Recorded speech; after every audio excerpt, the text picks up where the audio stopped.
Welcome back to another edition, Jacob and Jacob Podcast. I'm your host, Jacob Hare, joined by my co-host, Jacob Barblom. And today, we're joined by Ian Hartitz from Pro Football Focus. Thanks for being with us today, Ian. What's going on, dudes? Electric title. I love two Jacobs, one name. It rolls off the tongue. Good stuff, guys. Ready to talk some Week 7 ball. Great day to be great. Yeah. Sir. So our first question for you is, how did you end up with a PFF? Yeah, it's been quite the long journey. I used to play football. I was never going pros or anything like that, but played Division III. Was a linebacker. Got hit in the head a few too many times, so I knew it was, like I said, never crossed my mind I could make money off it. So quit after my freshman year and got another concussion, and wanted to start writing because I had a bunch more time on my hands, and getting drunk every night isn't the smartest thing to do in the college days. So I just reached out to every writer I could find email address for and offered to do research for free, and then they could write a story, just on the ideas I presented. So luckily, Jonathan Bales, who founded Fantasy Labs, was kind enough to take me up on that offer. Really grinded with him for a few years. He eventually let me get on the team with Fantasy Labs. Awesome guys over there. Peter Jennings, Justin Fan, to name a few other guys, still churning out awesome work. Last year, actually moved on from Fantasy Labs and Action Network to Roto World, and then from Roto World, after spending about a year there, got the opportunity to join PFF. I've had a good time at all the stops along the way. Only thing that really made me prefer PFF was one. I mean, holy crap, guys. I'm sure everyone's been to PFF.com, but they give the people that work there this like PFF Ultimate access, which is like what the NFL teams pay for. So, if you want to know like the highest rated quarterback on third downs under pressure, rolling out from their rights, you can truly answer any question you have. So I love that. And then also just, doing the NFL news grind. I mean, you see Roto World coming out with news all throughout the day, and, credit to those guys that do that behind the scenes, because it's literally just sitting there for, your 4 or 5 hour shift or whatever it is, tweet deck scrolling, you got to be on it, responding. So that was just a lot of work. And I got to the point where I was able to, get the trust from a company to just produce nothing but content.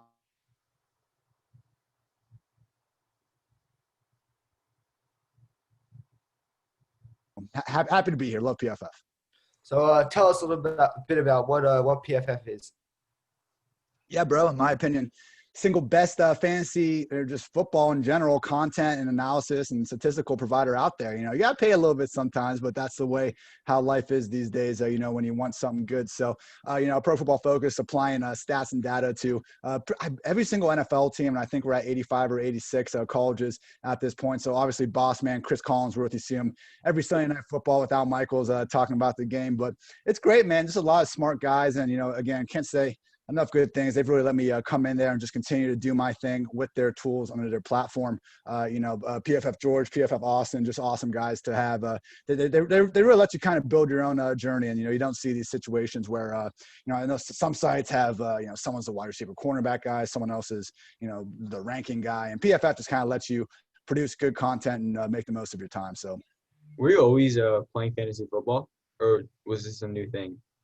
Oh, yeah. I mean, So I'd say I got like in my first league, like with my dad when I was probably in like 6th or 7th grade, but I was never really that, into it until probably midway through college when I actually started writing, because I was just always a football guy. Again, I played football and I just loved the game. And, fantasy football goes so hand in hand with normal football. It's not really as big of a difference as people think. I mean, you get fantasy points by being good at real life football. So literally like any real life football analysis, if you're using numbers, the only difference between that and fantasy is that you can add fantasy points per game, which is just, a compilation of those stats. So truly not as different as I think a lot of people try to make it out to be. But yeah, I mean, I reached out to every writer I could try to find to, get some work in with them. And the fantasy world was kind of the first one that came calling. So, you can't be picky.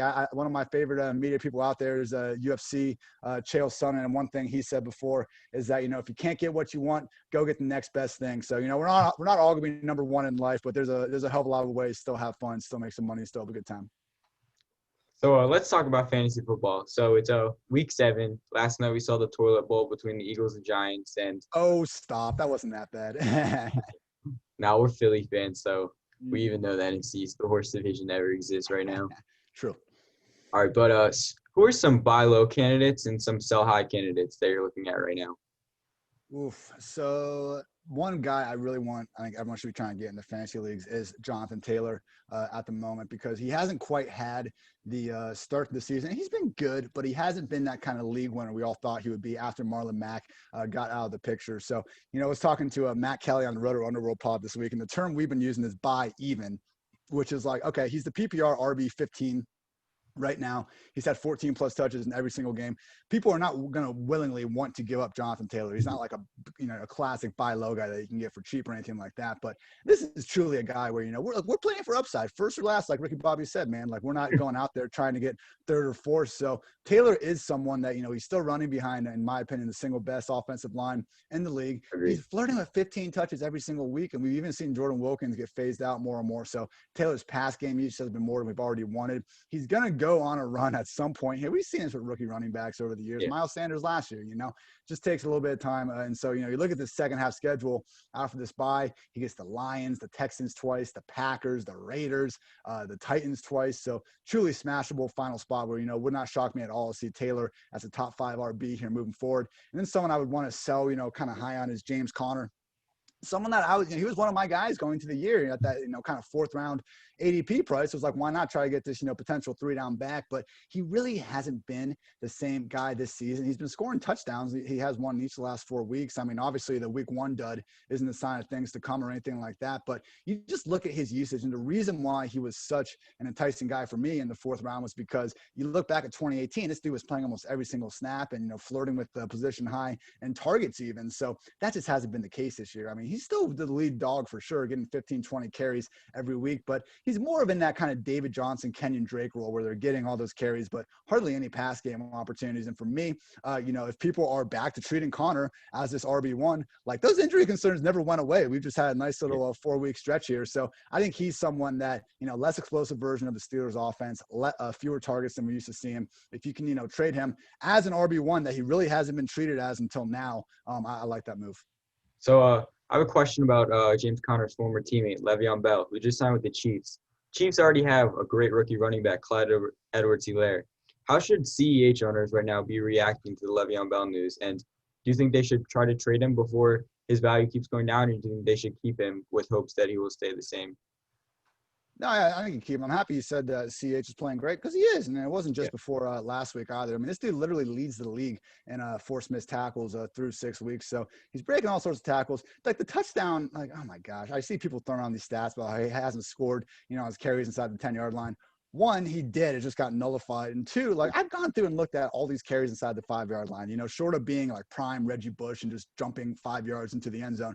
I don't really know what else the guy could have done with these opportunities. So, he had another touchdown nullified 2 weeks ago. They drafted him in the 1st round thinking that Damian Williams was going to be there with the season, fresh off 100 yards and 2 touchdowns in the Super Bowl. They still wanted to get another running back. So if anything, I think Le'Veon's just coming for Darrell Williams' role, which I wouldn't even say that he's a guarantee to take that. I don't think Le'Veon's washed or anything. I mean, the Jets have been truly the league's worst offense over the past 2 years in yards before contact per rush. So, Le'Veon just really, I don't think you could put any running back in that system and expect too much success. So I think it'll be like a 1A, 1B thing at best for Le'Veon. And at worst, it's just going to be, the same kind of thing we've seen from Clyde Edwards-Helaire to this point. So the worst part about Le'Veon coming is I think it hurts Clyde's chances of being that top 5 running back a lot of us were hoping to see, but he's still firmly in that, top 10, top 12 worst case discussion the rest of the way out. So when you look at this season to this point, nearing the midway point of the season, when you look at the biggest fantasy surprises, and even maybe not even just fantasy surprises outside of that, who have been the biggest surprises to you? Biggest surprises, I would have to say one dude is Justin Herbert, because with these rookie quarterbacks, I've learned over the years. I mean, we had Josh Allen, Daniel Jones, these guys get drafted and we pretty much just write them off from the beginning. And look, I'm someone that I've been obsessed with I want to study real life football that's happening. I love the game. So the last 2 off seasons I've really been diving into the AAF and XFL. And I would really, if we do get the XFL back, would encourage young writers and analysts to really go into these leagues, because it's truly a wide open opportunity with no, proven media people. I mean, look, I'm sure you guys look out and you see people, working full time, and you think, oh, I can do it, better than them. That's why I got to my point. I thought I could do it better than the people out there doing it. And with the, but it's obviously hard, because someone that, has been working in this industry for 30 years is obviously going to, have more of a staple in their audience and all that. But anyway, just got off topic there for a second. But with Herbert, he's another guy that was more or less written off from the beginning. And as someone that doesn't, spend their entire offseason, grinding college film,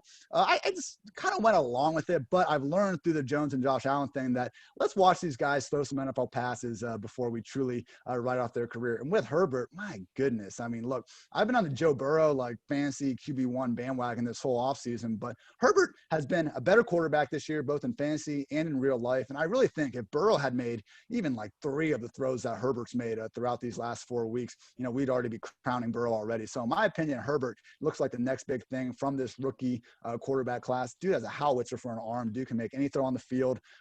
Sneaky athletic, as we like to say about any white quarterback out there that can move around a little bit. So he's got that moving for him. In my opinion, he's he doesn't play like Josh Allen, but he has that Josh Allen factor where he forces defenses to account for every square inch of the field for better, mostly for better and for worse from time to time, as we see from Josh. So yeah, with Herbert, man, I love him this week against the Jaguars. That's the other thing. He's been doing this in tough matchups. First start, he gets thrown out there mid-Sunday after Tyrod had that lung thing at the Chiefs, plays the Panthers, who have been a little bit better than we thought they'd be, and then back-to-back road games against the Buccaneers and Saints. So Herbert's been making all these plays even in tough matchups. So now that he's got hopefully Keenan, Mike, and Hunter Henry at his disposal, I'm expecting fireworks versus the Jaguars this week.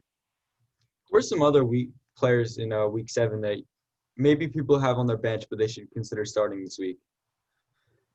Yeah. So one thing I like to do every week is look at, more for DFS purposes, just some guys that, could be popping off that we're not really expecting to, and some kind of cheaper guys that I think fit that mold where they might be on your bench. Jermichael Hasty, if Jeff Wilson ultimately gets ruled out. So the interesting thing with this 49ers backfield, when Raheem Mostert was out earlier, Jerick McKinnon had the full-time role. But that was also, I think, with Deebo Samuel and George Kittle out as well. So in past weeks, even with Mostert back, we've actually seen Hasty and to a lesser extent Jeff Wilson taking away the early down work from McKinnon. So with Deebo, with Kittle out there, I think McKinnon's going to kind of stay in that scat back role because he's no longer that number one option that they really need to try to force feed the ball to. So Hasty's someone that can probably get you 12 to 15 touches in a pinch. Just make sure Jeff Wilson is out. Some of these Jets wide receivers, I know it's disgusting, but, we got to see what this final injury report is. But Jamison Crowder is banged up. And, I don't think going to Braxton Berrios is the move, but rather look at Rashad Perryman. This is a guy that has actually been playing awesome ball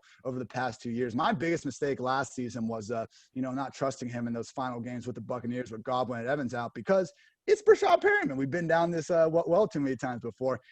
Just again, can't do this. Guys have every right, to become better football players and get more opportunity. And Rashad Perryman is certainly in that class. And he came back last week healthy, playing almost every snap, and I think was 8th in the league in air yards. So he was getting a lot of chances down the field. So Perryman, even Denzel Mims is expected to make his first start of the season this week. So again, a little more. I'm looking at these guys a little more from a DraftKings perspective, trying to spot the undervalued and real cheap options. But just really, really, really pay attention to always opportunity over talent in fantasy football land. Now, what about a guy like Traquan Smith after it just got announced that Emmanuel Sanders is not playing on Sunday? Yeah, So I saw that. That opens the hole for him. What do you see him doing this weekend? Absolutely. I think you can fire him up as, kind of an upside wide receiver 3. I haven't adjusted the ranks just yet, but I think I'll probably find a way to get him into that top 30. I mean, he looked awesome the first game that Michael Thomas was out. It looked like he was going to kind of be the guy to take over. I mean, some of the yak ability he was showing in that game was just great to see. Now, Manny Sanders has been the guy the last few weeks, but to your point, he's out of the picture. Michael Thomas had his hamstring thing pop up. I mean, how many Alvin Kamara can't get, 40 targets in the game. I'm sure Drew Brees will try, but has to throw the ball to someone else. I would say Traquan, even Jared Cook is someone we can probably give a slight target bump to. So yeah, I like that call for sure. And Michael Thomas, what do you see his value as for the rest of the season? Oh man, I mean, with this hamstring injury now, that's just hurting things even more. I wish we just had some sort of a just timeline that we thought he could even come back. Because when he's out there, he is going to be, an every week wide receiver one. But the problem is, who knows how long his hamstring injury is going to be. So, if you could dish him out right now for something around his value and still get back, a top 15 player at a position in return, might not be a bad time to try to do it. Because again, we're dealing with a lot of uncertainty right now, but I think that's why we've seen the Saints offense, off to a somewhat slow start. And again, Brees has been picking up a little bit the last few weeks, but this whole thought that he's not throwing the ball deep. This has been the case his entire career. He's never ranked higher than even 16th in deep ball rates. So, but it's been one of these things where, defenses have still respected it. And I think this year they're, creeping up a little bit more towards the line. But when you don't have Michael Thomas, who, we all see the jokes about people just calling him a slant runner and all this and that. Okay, he obviously has a more diverse route tree than just slants, but obviously he had like 4 deep ball targets all of last season. Like him and Kamara are so good at route running in the, short intermediate areas of the field that Brees doesn't have to throw downfield because he has such good chemistry with these guys. So you take away Michael Thomas from that, and it's unfortunate that, kind of lowers the general ceiling of the whole offense. But, in this matchup this week, they're still going to be able to put up points. Someone other than Kamara has to get it done. And yeah, I think Traquan and Cook will be those guys. And yeah, if you can ditch Michael Thomas and still manage to get a decent return, probably a good time to do so. So switching away from talking wide receiver here, when you look at the running backs this season that were sort of maybe not right at the top, but maybe like ranked like 8, 9, 10 going into the year, what's sort of in that range? Out of those players, what running back did you see not live up to those expectations the most? Man, it's always tough with this because, you just have injuries that just tank guys and kind of don't even give you a chance. The one guy that I guess hasn't really been meeting too many expectations that people are hoping for is Joe Mixon. But even then, it's one of these situations where I can't really fault people for being high on Mixon. He has 140 touches this year. That is the single most of any player in the league. And again, it's hard for us to predict. We are trying to predict the future in fantasy football, and that's the goal. So, when the best thing we can do is try to predict the opportunity. Who knows what the person's going to do with it. And I know the offensive line's banged up, but look what Fournette did last season behind, an awful offensive line and no touchdowns. Just volume alone can get you so much in fantasy football land. And that's what Mixon has.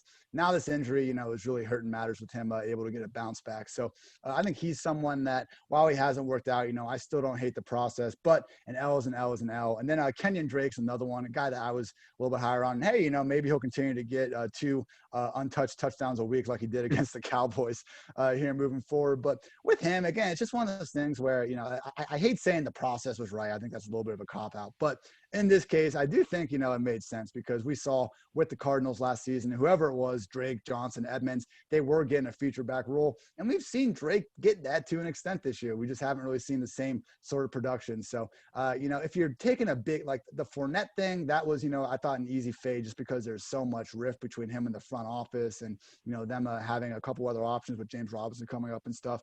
Just if there's a situation where you're off on the projected workload, that's one thing. But again, with these Joe Mixon, Kenyon Drake, quote unquote whiffs, I know the production hasn't been there, but hey, I wouldn't beat yourself up too much because, Mixon 7 more touches than Ezekiel Elliott, 9 more touches than Derrick Henry, just hasn't worked out the way we thought it would. So Kenyon's quarterback, Kyler Murray, is taking this big step in year 2. Do you believe that Kyler will be a top 3 quarterback for the rest of the season? In fantasy land, unfortunately, the passing unless he's throwing to DeAndre Hopkins or last week, Christian Kirk, has just been a little bit slow to come around. He went 9 for 24 against that Cowboys secondary last week. Now, none of this has mattered because the dude is, the fastest guy on the field. It seems like every single defense he faces, and he's making just all kinds of plays on the ground. And that was always the, thought process here. Before the season, I kind of wondered if the 2020 Cardinals could, look a lot like the 2019 Browns, just in terms of, not having this great defense, having a bunch of hype with a second-year, former first overall pick and getting, the big name wide receiver that you're expecting to fill in all the cracks. And Hopkins is, I think surpassed expectations, and Kyler's been good. But the whole, caveat with that whole idea was none of this matters for Kyler's fantasy stock because he was never going to take a plunge like Baker because of this rushing floor. He is truly with Lamar Jackson taking a slight step back in rushing usage this year. Kyler's been the, overall QB1 other than Russ, on a per game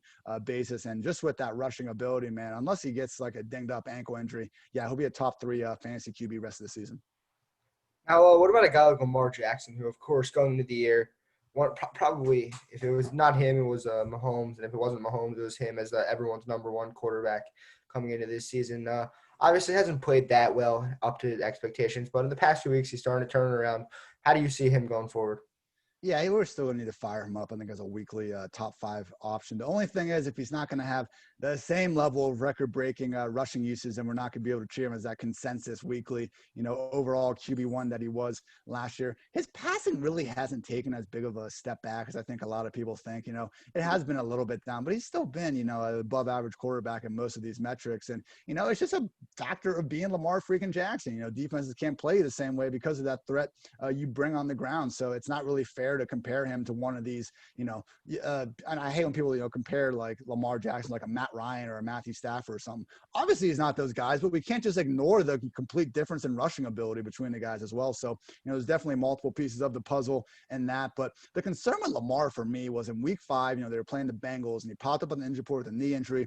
We only saw him rush the ball 2 times that week. Now the question was, okay, is he actually hurt, or is this just an instance where they're playing the Bengals and that game was never close anyway? Turned out to definitely be the latter. He came back before the bye with 108 yards and a score on the ground against the Eagles. So, it's been slow. I think he's still a top 10 QB. I mean, has hardly been absolutely killing your lineups or anything like that, but I would expect better days to be ahead for Lamar and company.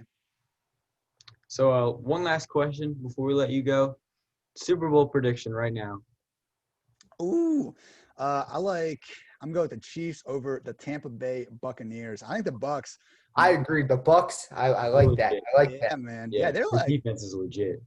They're like plus 1,200 or plus 1,400, I think, Super Bowl right now. I mean, look, Seahawks, Russell Wilson, he's cooking. I get it, but that defense is awful. And I know Jamal Adams has been out, but, one guy can only do so much. And they just never really fixed that pass rush. The middle of the secondary has an issue, too, when you can't use Jamal back there. And even when Jamal was back there, I mean, Julian Edelman was toasting his ass a little bit in week 3 in that game. So, Buccaneers, man, all 3 levels of that defense. We're seeing Devin White make a second-year leap. They brought back all their beastly defensive linemen from last year. And now Carlton Davis and Jamel Dean are forming, one of the league's better cornerback duos. So, Brady, it hasn't been all good to start. But my concern about Brady going in this year was the arm strength. Where we're looking at, another 2015 Peyton Manning situation where the guy just suddenly can't throw the ball downfield. And that hasn't been the case at all. Even in week 1 against, the Saints when they got beat down a little bit, I mean, his deep ball still looked better than ever. So it's been more of a situation where look at their injury report. Gronk, Godwin, Evans, Scotty Miller, all of his receivers are banged up on a week-by-week basis. So I think the offense is still extending. I think the defense looks like one of the top 5 units in the league. So give me the Buccaneers to make out of the NFC. And the Chiefs, they have Patrick Mahomes, and that's that. Yeah. With Patrick Mahomes, you can do anything. Exactly. And that's all we have for you today. And thanks for joining us, and we appreciate it. Thank you, dudes. Yeah, check me out. PFF Fantasy Football Podcast every Monday, Tuesday, Wednesday, Thursday, Friday. Catch me on Twitter at iHartitz, IHARTITZ. Don't forget the Z, otherwise it gets pretty weird out there. But thank you, Jacob, and thank you, Jacob. Thank you.